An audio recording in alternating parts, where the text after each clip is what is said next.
Assalamu alaikum. We are starting with chapter 1, topic 1 of AS, which is scarcity, choice, and opportunity cost. In this video, we will be covering all the concepts listed on the screen. Fundamental economic problem of scarcity, need to make choices at all levels by all economic agents, nature and definition of opportunity cost arising from choices, basic questions of resource allocation, which we call as basic economic questions as well. So let's start with the fundamental economic problem. The fundamental economic problem arises because of scarcity. How will you define scarcity? Scarcity means the resources are limited, whereas needs and wants of people are unlimited. It is not humanly possible that every need of every individual, every want basically of every individual is satisfied, because you have limited or finite number of resources using which you can meet only finite number of needs and wants of people. Human wants are always unlimited and they will keep exceeding. If you fulfill one want, there will arise another one. However, it's not possible to meet all the demands of wants of human beings given limited resources. There is scarcity, as I said, that resources are limited and each individual is making a choice at individual level. All economic agents, who are the economic agents? Economic agents are individuals or households. Economic agents are firms. Economic agents are government, right? These all individuals and all economic agents, they are making choices because of which they need to they encounter opportunity cost.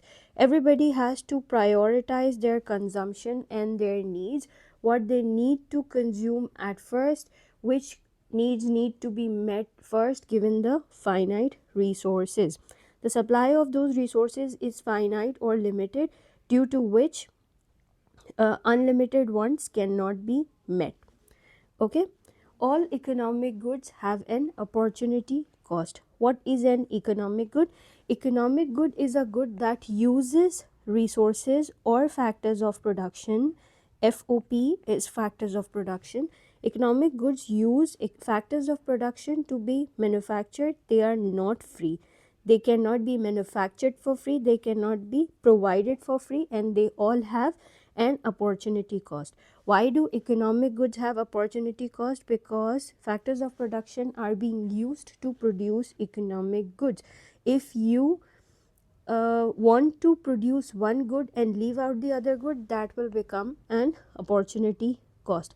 What is the definition of opportunity cost? Opportunity cost is the second best alternative foregone.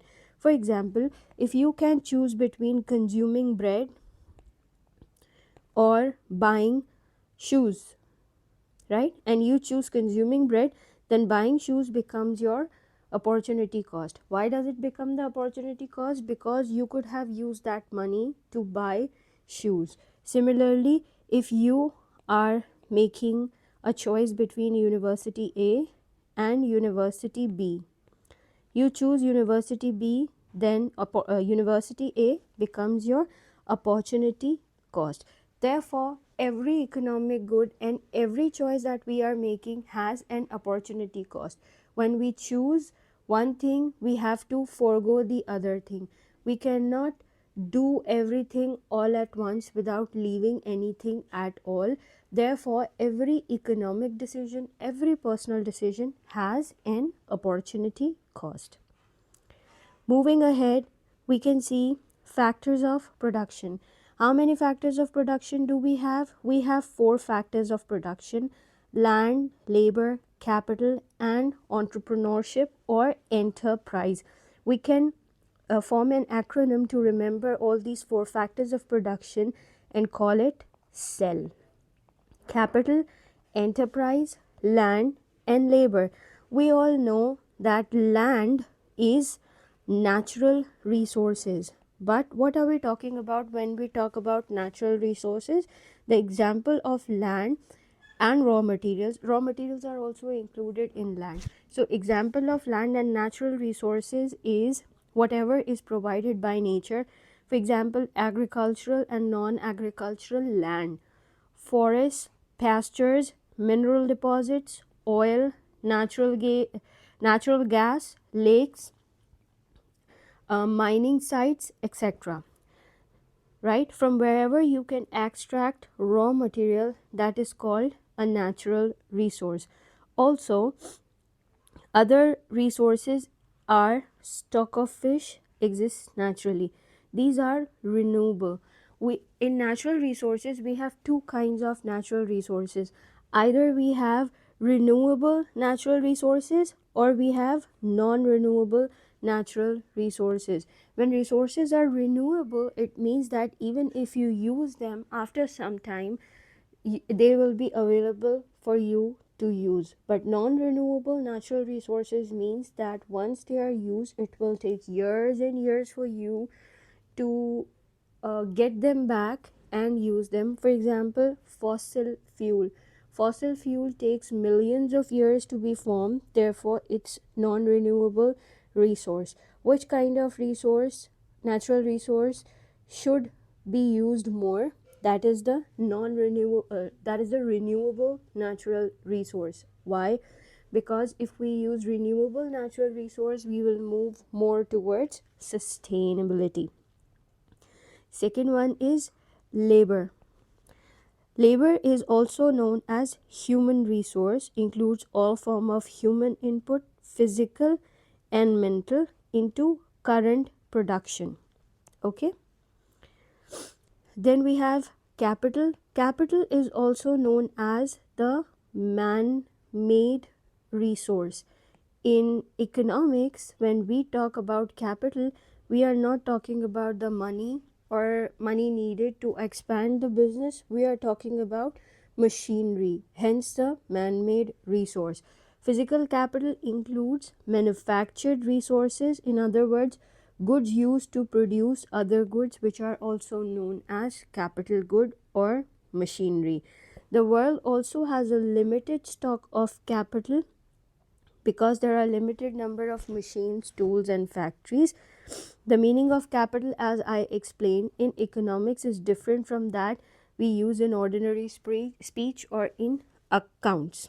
And then we have enterprise or entrepreneurship. Entrepreneurship manages all three other factors of production, and they take risk to mobilize the remaining factors of production. All of them have payments. The payment for land or natural resource is rent. Payment is rent. If you own the land, then you receive rent. If you have hired the land or if you have rented out the land, then you pay rent. The reward or payment for human resource or labor is wages. We pay wages to labor. If you are providing your services as a labor, then you receive wages. If you've hired labor, then you pay wages. Capital. The payment for capital is interest. Now, why the payment for capital is interest when we aren't talking about money? We pay interest on the money that we borrow. That's true. But to manufacture capital in economics, the economics wala capital, what we do, we take loan from the banks, we take some money from anybody, any source of capital, and then we invest it to build capital, and we have to repay that as interest. And the reward for entrepreneurship or the payment for an entrepreneurship is the reward, which is the profit. We pay or we receive profit for entrepreneurship. This payment can be negative also when the business goes in a loss. Then we have to talk about mobility of factors of production. What do we mean by mobility? Mobility means it can be changed or moved. Moved in what manners? Two manners: occupational mobility, Occupational mobility means that one factor of production can be used for multiple jobs or multiple works. For example, land can be used for agriculture as well as for forestry. It can be used to build a factory, it can be used to build a park, etc. And geographical mobility. Geographical mobility means moving from one geographical place to the other. So, is land occupationally mobile? Yes. Is it geographically mobile? No, because you cannot move land from one place to the other. Is labor geographically mobile? Yes. Is labor occupationally mobile? Yes. Is capital occupationally mobile? Yes. You can use machine to make plastic balls. You can use the same machine to make metal balls as well.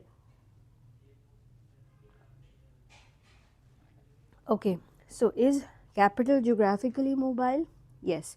We transport capital from one place to the other. Is enterprise occupationally mobile? Yes.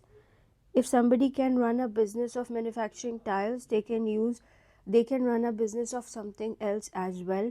You should know how to run a business. Is it geographically mobile? Yes, you can sit anywhere in the world and carry out business activities. How does mobility of factors of production matter? The more mobile the factors of production are, the more productive your economy will be. When the demand changes from one thing to the other, your factors of production can be utilized or mobilized properly if they are mobile in nature. However, geographical mobility of labor depends on several factors, which include availability of housing in the area where they are going, whether they are single or they are married, whether they are moving with the family, and the cost of housing in the area where they are moving. If the place where they are required to move is expensive as compared to their living expenses right now, and the company is not bearing them, then geographical mobility has some restrictions and limitations. To sum it up, mobility of factors of production is a good thing, and the more mobile the factors of production are, the better the economy would perform. Now, there are three basic economic questions, which means what to produce, how to produce, and for whom to produce. Which economic agents are dealing with these questions? The government is dealing with these questions and the firms are dealing with these questions. But why these are basic economic questions and why does anybody need answers to them?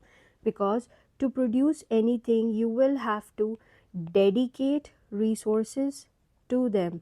If you dedicate resources to something that could have waited, it means that you are taking away resources from something that requires urgent attention, because factors of production are finite and they are limited in nature. If you dedicate resources to the wrong stuff, it means you are taking away factors of production from something that requires urgent attention. It means there is a huge opportunity cost that you are bearing, and that is not going to produce any fruitful outcome. How to produce? Why it's necessary? Because processes matter. Processes lead to minimized costs, and that way firms maximize their profitability. When costs are minimized, factors of production are used efficiently and productively, which means that the economy will benefit from it as the output will increase. Also, when appropriate number of people are hired to produce stuff, it means that the economy is prospering, people are getting jobs, and standard of living of people is improving. For whom to produce? This is a very good question, and it means whether you are to produce it for general public. General public means anybody can use the good without paying for it, or anybody can enjoy the benefits of those goods, or you are producing it for anyone who pays. Anyone who pays. There are two types of goods that we are dealing with when we are looking to find answer to the question for whom to produce. There are economies in which majority of the people are living below poverty line. For example, a country like Pakistan, if you are building roads, you are building them to be used by anybody and everybody, including people who are not paying taxes, right? But when we talk about other goods such as clothing, such as food items, such as schooling, such as healthcare services, only those people who can pay for them can avail these facilities, avail these goods and services. When we talk about these basic economic questions, the answers are important to decide where we dedicate factors of production, and it will involve opportunity cost. So the question is, what do the governments decide what to do? The governments decide where to dedicate most of the resources according to the need of economy. For example, during times of COVID, if governments had decided that they will put in a lot of money in education and training, they withdrew their plans or they put hold on their plans, and they decided to dedicate factors of production or invest money into healthcare so that better healthcare services can be provided to the public who cannot afford healthcare, given that COVID was on the rise. Why the government had to do it? Because they had to protect their labor. Who is labor? Everybody who is in the age of work and who is able to and willing to work. Why the government needed to protect their labor? So that when COVID finishes, their labor force does not become weak and does not reduce. If labor force reduces, of course the economy is going to suffer, as there will be less people who are able to work, and there will be less output, eventually leading the economy to move in the negative direction. Economic goods versus free good. As explained earlier, economic goods are those goods that require resources to be produced, and by the name people think that these are those goods that can be bought for money. It's not so. Economic goods require factors of production to be produced, and some FOPs are dedicated to these goods, whereas free goods are those goods which do not require any FOPs to be used for their production, such as sunlight, such as air, such as sea water. Okay, these goods have zero opportunity cost. Why opportunity cost? Because opportunity cost is associated with use of FOPs or factors of production. If you are to dedicate factors of production to one good or service, then you will have to take away factors of production from the other goods or services. It means that to make one person better off, you will have to worsen off the other person, or to increase the production of one good, you will have to take away some resources from the other good and dedicate the extra resources to the goods that you want to increase in production. Free goods do not, however, have any opportunity cost, because you don't have to take away any factor of production from any free good to dedicate them to other free good. For example, sunlight is available without any dedication of factor of production to them, and so is air, and so is seawater, right?